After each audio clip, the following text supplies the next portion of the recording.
سورہ عنکبوت آیت نمبر 28۔ اعوذ باللہ السمیع العلیم من الشیطان الرجیم، بسم اللہ الرحمن الرحیم۔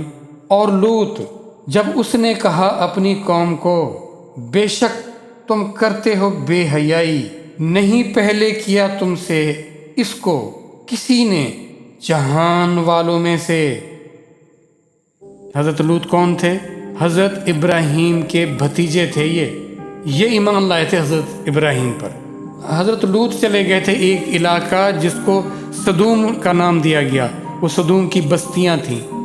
وہ لوگ ہم جنس پرست تھے اور یہ بے حیائی کا کام انہوں نے کہا کہ اس سے پہلے جہان والوں میں سے کسی نے ایسی کبھی حرکت نہیں کی، تم کیوں کرتے ہو؟ جب حیا نہ رہے تو رسول اللہ صلی اللہ علیہ وسلم فرماتے ہیں پھر تم جو مرضی کرتے پھرو، پھر تم رکو گی نہیں۔ وہ آپ پردوں میں چلے جائیں، آپ تنہائی میں چلے جائیں، دیکھیں اب یہاں پہ کوئی بھی نہیں ہے، آپ جو مرضی کرنا چاہیں کر لیں وہاں، لیکن نہ، ایک ذات ہے جو مسلسل آپ کو دیکھ رہی ہے۔ جب تک آپ اس سے حیا نہیں کرو گے آپ نہیں بچ سکتے۔ یہ تعلق کیسے بنے گا؟ مجھے آپ کو اس تعلق کو بنانے کے لیے کیا دیا گیا؟ کوئی بتا سکتا ہے؟ کوئی کسی کو یاد ہے کہ اللہ نے وضاحتاً قرآن میں اس عمل کے بارے میں بتایا؟ وہ کام کون سا ہے؟ وہ کام ہے نماز۔ بے شک نماز بے حیائی اور برے کاموں سے روکتی ہے۔ اب یہ نماز کیسے بچائے گی مجھے آپ؟ نماز ہمیں ایسے بچائے گی، اس نے 5 وقت، دیکھیں بعض بیماری یا کوئی چیز کا حملہ ہو تو پھر ہم جاتے ہیں کسی بھی فزیشین کے پاس، وہ ہمیں کوئی نہ کوئی پرسکرپشن دیتا ہے، نسخہ دیتا ہے۔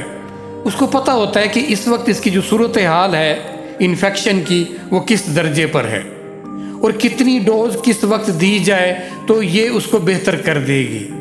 وہ جو راز اور بھید جانتے ہیں، اور سب سے بڑا حکیم تو اللہ ہے، اور اس ذات نے جو ہمیں دیا ہے نسخہ، اس کو پتہ ہے کہ یہ جس ماحول میں رہیں گے وہ ماحول ان پر اثرات ڈالے گا، ان کو انفیکٹڈ کرے گا۔ وہ علاج کس طرح ملے گا؟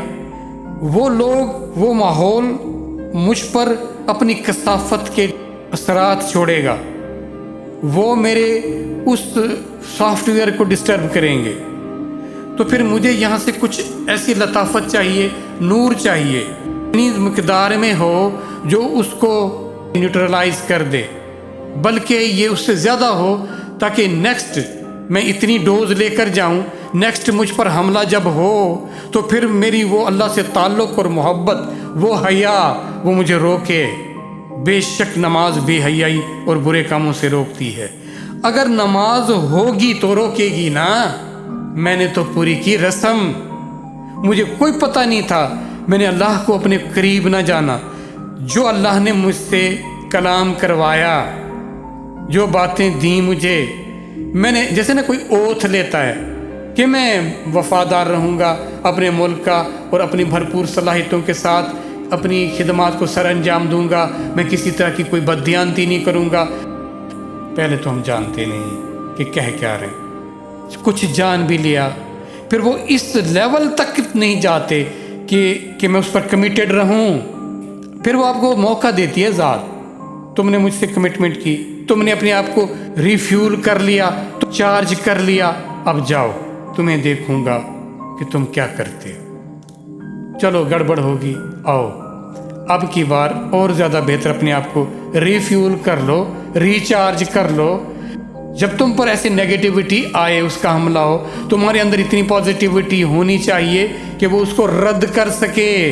دیکھیں کیسے اس نے ہمیں بے حیائی سے بچایا۔ جس سے تعلق ہو جاتا ہے نا، پھر اس کا احساس ہوتا ہے، اسے حیا آتی ہے، میری اس سے کمٹمنٹ ہے، میں نے یہ گڑبڑ نہیں کرنی۔